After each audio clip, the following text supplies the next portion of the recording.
sagutin nyo lang ho yung tanong ko. Simple lang naman yun, di ba? Kailangan may mahuli. So ano ho ba yun? Dapat may mangyari hong masama para may mahuli?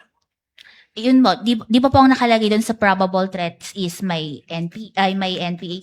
Ang hinahanap ko po kasing proof of success doon, yun nga po, kung may nahuli ba. Kasi yung pagkakaroon ng untoward incidents, pwede po yun kasing mag-fall sa purchase of information. Dahil sa purchase of information, nagkaroon ng, there were no untoward incidents. Yun po kasi yung parang pagkakaiba nila sa payment of rewards. Okay, so yun yung interpretasyon mo. No?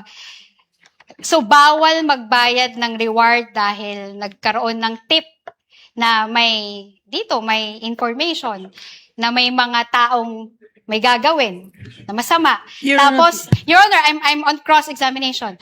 Tapos, napigilan natin kasi nga hindi tayo pumunta sa lugar na yon, hindi tayo nag-conduct ng event sa petsa na yon based on confidential information. So, walang untoward incident. So, bawal ho bayaran ng reward yung tao na nagbigay ng information. Are you done with the question? Don't answer. I think right now she is. I make an objection, Your Honor. Yes, what's your objection, Counsel? Your Honor, the counsel is now asking a misleading question. She is mixing payment of rewards and payment for information, Your Honor. The list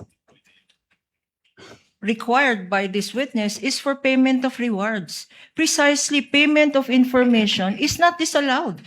Now, counsel is saying payment of information is may we ask her to reform? Is she referring to payment of rewards Reward, or Your Honor. payment for information? Because the information here is not disallowed. Again, Is not counsels. disallowed in the AOMs, Your Honor. Again, counsels, kindly address Your the Honor. court or the presiding officer and not talk to each other directly. Miss Eileen, to abbreviate and save on the court's time. Miss Eileen, kapag kami nagbigay ng impormasyon, naghahanap ng threat, baka may threat sa Vice President, may nagbigay ng impormasyon, walang threat. Ligtas ang Vice President pag nagpunta siya dyan. Hindi magka-classify yon na pwedeng bigyan ng reward at success.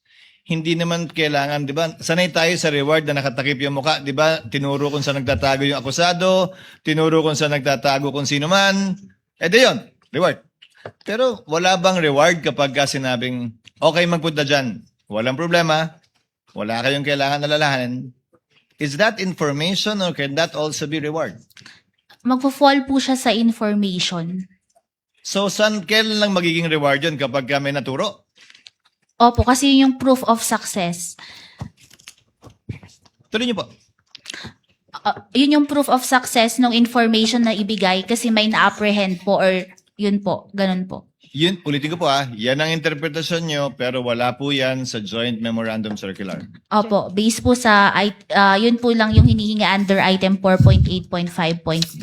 Ngayon, saan nyo ba binasa yung interpretasyon nyo yan? Yan ba yung ginawa ng lahat ng mga nauna sa inyo sa pwestong yan? Kinopya nyo lang? Or sarili nyo po yan at ngayon lang ginawa yan? Doon po sa mga ibang na-audit ko, ang ina-attach po talaga nila is yung payment of rewards na may mga nahuli po.